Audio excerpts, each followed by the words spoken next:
İki çocuk sahibi olan bir anne yeni doğan üçüzlerini kucağına aldığında büyük mutluluk hissetti. Ancak o kısa anın yeni doğan çocuklarıyla ilk ve tek anısı olacağından habersizdi.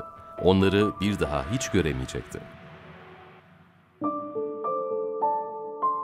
Cassie Roth ve kocası Joey Roth, üniversiteden sonra evlenmiş, hemen ardından da birbirinden güzel iki kız çocuğu sahibi olmuşlardı. Cassie'nin bir kez daha hamile kaldığını öğrendiklerinde aileleri daha da genişleyeceği için çok mutlu oldular. Ama ilk doktor muayenesinde hiç beklemedikleri bir haber alacaklardı. Ultrason görüntülerini inceleyen doktor onları büyük bir sürprizin beklediğini söyledi.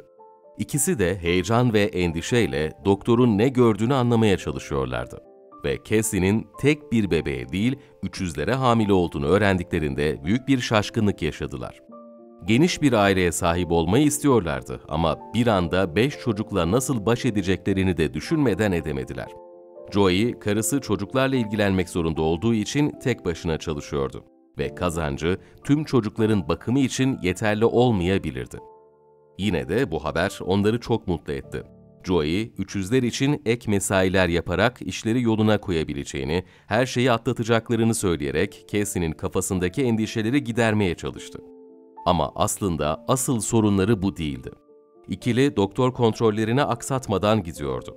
Ama başlarda yapılan testler sorunsuz görünse de doktor 5. ayda üçüz hamileliğin riskli olmaya başladığını anlattı. Doğumu erkene alarak bebeklerin gelişimini kuvözde tamamlamayı deneyebilecekleri söylendi. Ama bu durum bebekler için çok riskliydi. Anne Cassie bunu kabul etmedi ve bebeklerini son haftaya kadar taşımayı seçti. Hastaneye yakın olabilmek için kırsaldaki çiftlik evlerinden taşındılar ve merkezde bir eve yerleştiler. Ellerinden geldiğince önlem alıyorlardı.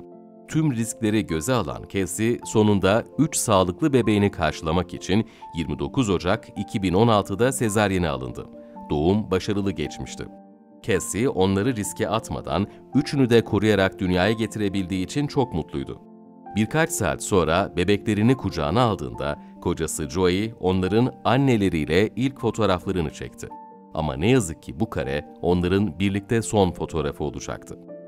34 haftalık dünyaya gelen bebekler her ne kadar sağlıklı olsalar da gelişimlerini tamamlamaları için hastanede tutuldu.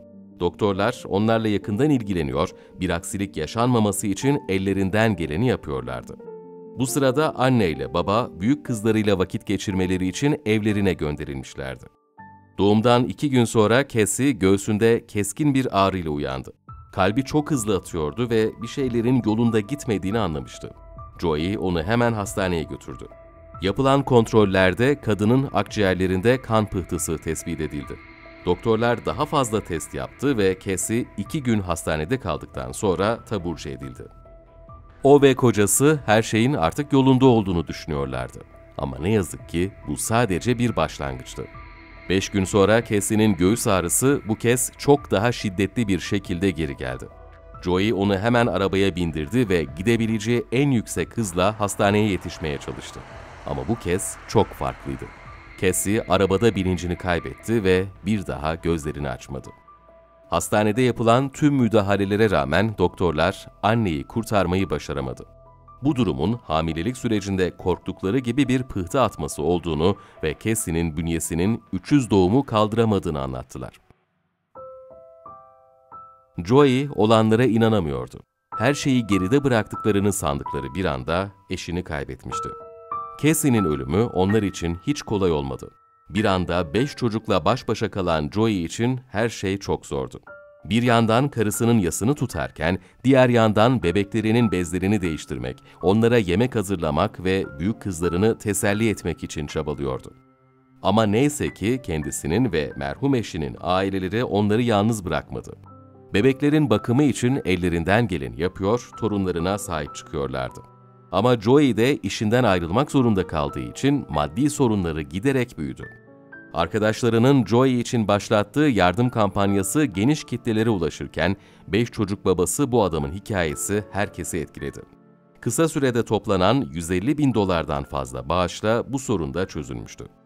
Hayata annelerini kaybederek başlayan üçüzler, 2 ablaları, fedakarca çaba gösteren babaları ve yardımlarla 6 yaşlarını geride bıraktılar.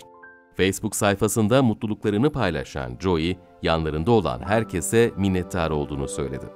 Yeni videolarda görüşmek üzere. Hoşça kalın.